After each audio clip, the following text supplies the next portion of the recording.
gotta tell you, I heard a record that absolutely floored me. I'm super excited about this one. I want to tell you about that record and more coming up next. Channel 33, RPM, yeah, 33, RPM, Channel 33, RPM, yeah, final gear echo. All right, my name is Frank. It's Friday. Time to kick back, relax, talk music. Hope everyone's had a good week. It's been nuts for me, man. It's been nuts. I had to go to Toronto for a couple days of work-related stuff, and I'm back doing videos. But the tunes are always going, man. The tunes are always going. I got some mailbag stuff I want to show you. I'm gonna talk about that album that completely floored me. That's coming up, but I want to talk briefly about the new Black Crowes album, Happiness Bastards. Have you guys heard this? I haven't bought it yet. I've been streaming it, and I'm kind of on the fence about it, right? I'm kind of on the fence as to whether I'll buy a physical copy. Is it vinyl worthy? You know, you go through that process, right? Listen to it enough. Will it sound better on vinyl? Is it worth whatever? Not streaming it on high res and getting the vinyl version. I'll figure that out, but I lost track of the Black Crowes probably in the late 90s, so I was pleasantly surprised when I heard this new one. Really digging a lot of the tracks on here. Rats and Clowns. It's got that Stones swagger to it, and of course Wanting and Waiting. I did a double take when I heard that one because the vocal melody is very similar to Jealous again off the first Black Crowes album. Anyway, I'm streaming it. I'm on the fence. I'd be curious to get your thoughts on the new Black Crowes album. Let me know in the comments. All right, let's do the mail. Let's do the mail. Because this one thing, as I said at the top, just blew me away. I'll tell you about that in a second. And this came from, I got a package from Darren Hunt in Kentucky, USA. I won't read his whole letter because there's a bunch of stuff here. But he says he's been watching the show for a while.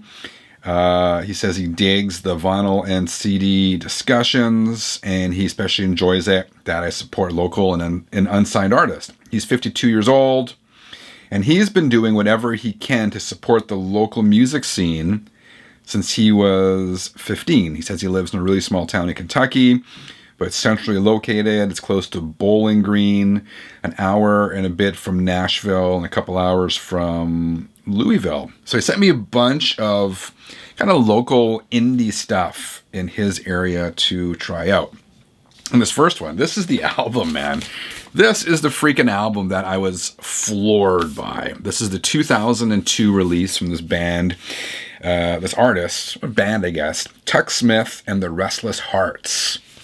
This album is called Ballad of a Misspent Youth. I'll give you my thoughts in a second, but what did he say? He says this is power pop, equal parts Thin Lizzy, Cheap Trick with dashes of T-Rex and Slade. Completely agree with that. He says sadly the only band on this list still active with a full-length release planned for August. Yeah, this is cool. I totally agree with that. I made my own notes here. It said sound caught me 100% by a surprise, and I don't say this often, but this is one of the best albums or EPs I've heard in a while. First listen, I was like, yeah, okay, this is pretty good. Then a second listen and a third listen. Man, I've probably listened to this record at least a dozen times. It's rock and roll with attitude. The music struts. Kind of like the Stones have a strut and an attitude. This music has total swagger, man. I dig it. Yeah, I totally agree with it. My notes here said Thin Lizzy meets Cheap Trick power pop with some AC/DC and Rolling Stones kind of wrapped up into that. How many tracks are on here? It's only 6 tracks. My favorites are the title cut, Ballad of a Misspent Youth, Girls on the East Side of Town, Lovesick City.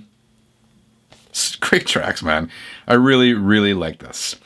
If I had one complaint, it would just be that this album is too short. So if you're looking for some new rock and roll, it's a new release, but it has that. It has one foot definitely set in the past. As I said, Cheap Trick, AC/DC, Thin Lizzy, that kind of stuff. You'll really dig this. And actually, it's interesting because I was thinking so far my favorite albums this year that I've got is this one, and have to be this album from Generation Exit. These guys are a punk/rock band from Austin, Texas. So if you listen to new music, I highly recommend both of these. This is kind of more rock and roll to hard rock. This is more punk to rock and roll. But they definitely have some commonality, some common themes in both of these bands. That simple, catchy guitar riffs, short songs with really catchy sing-along or shout-along choruses. And they're good lyricists in both bands, really good lyrics. So, and I've talked about this one before, but today I want to talk about Tuck Smith. So that's the one, man, that's just like, wow. I think that's going to be my album of the summer as well. It's really good summertime music. What else did Darren send over? Okay, he sent over this one. This is a CD from this band called The Tip. It's a funny name. I'm going to assume it's like sexual innuendo. What did Darren say about that? He says sleazy, 80s type metal, really great stuff. Yeah, and that's similar to my notes. I always make notes when I listen to music when I want to talk about it on the channel, so I remember what I want to say. I called this AC/DC meets Aerosmith meets Buck Cherry meets 80s sunset sleaze with a dash of like 50s and 60s blues in there. This is the soundtrack for a Friday night out with the guys, where you wake up the next morning hazy on the details, but you know you had a great time. I don't have many, if any, of those nights anymore, but it does take me back to a lot of great times. So this is another cool band called The Tip. The next one, Disarray. Okay, what did Darren say about Disarray? He says thrash metal from Dixon, Tennessee. I saw this band more times than I could ever count. They had 4 full lengths, 1 EP, and a live cassette only release. So this album came out in 2002. It's called In the Face of the Enemy.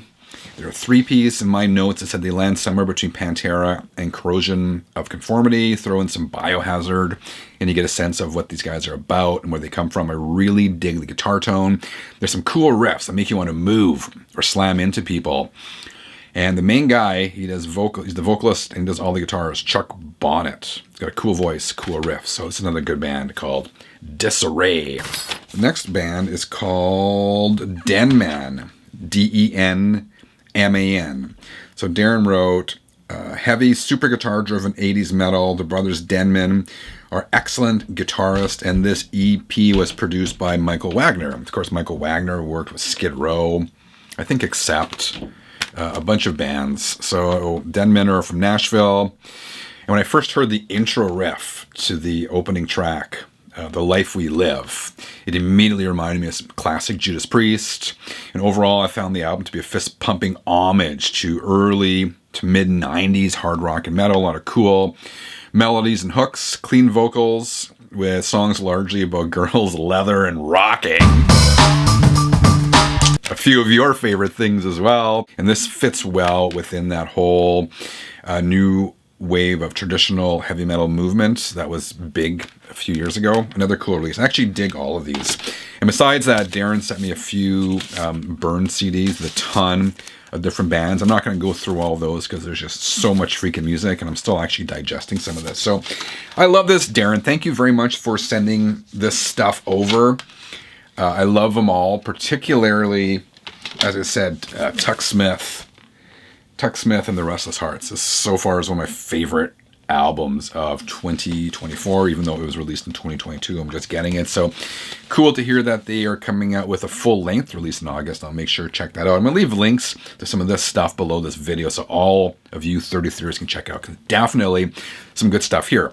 And I hate it when I hear people say there's no good music being made anymore, because there's tons, man. There's tons. It's almost an overwhelming amount, and that may be the problem. It's just you got to know where to look. This is one band you got to check out. Generation Exit, as I mentioned, is another one. I'll leave some links below this video so you can check it out. All right, 33ers, that's my quick Friday update. How are you? What's up in your life? Let me know in the comments. I'll be back again really soon. Until then, keep on spinning.